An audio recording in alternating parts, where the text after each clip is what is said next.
আসসালামু আলাইকুম সবাইকে। আজকে আমি চলে যাব নারুমালা শুক্রবারের হাটে। দেখি শুক্রবারের হাটে কি কি পাওয়া যায়। আমি বাজারে তেমন কিছুই বুঝি না। আমি গিয়েছিলাম আমার খালামণিদের সাথে।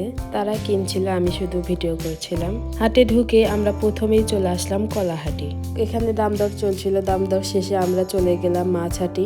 শুক্রবার নারুমালা হাটে খুব ভালোই মাছ উঠেছিল, সেইগুলোই আমি দেখতে দেখতে যাচ্ছিলাম। আপনারা কে কে নারুমালা হাট থেকে বাজার করেন অবশ্যই আমাকে কমেন্টে বলে যাবেন।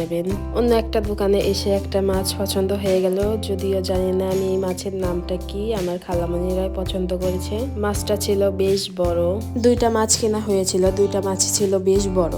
মাছের টাকা দিয়ে দেওয়া হয়ে গেল। মাছের টাকা দিয়ে আমি একটু মাছটা হাতে নিলাম, দেখলাম খুব ওজন। তারপর আমি আমার ভাইকে দিয়ে দিলাম যে আমি এত ওজন নিতে পারবো না। আমার পায়ের কাছে দেখলাম একটা বিড়াল তাকিয়েছিল মাছের দিকে, কিন্তু সে খেতে পারছিল না। বিড়ালটা দেখার পর আমি চলে যাচ্ছি বাড়িতে। আজকের এই ভিডিওটা আপনাদের কেমন লাগলো সেটা অবশ্যই কমেন্টে বলবেন, এবং কে কে নারুমালা হাট থেকে বাজার করতে আসেন সেটাও আমাকে বলে যাবেন।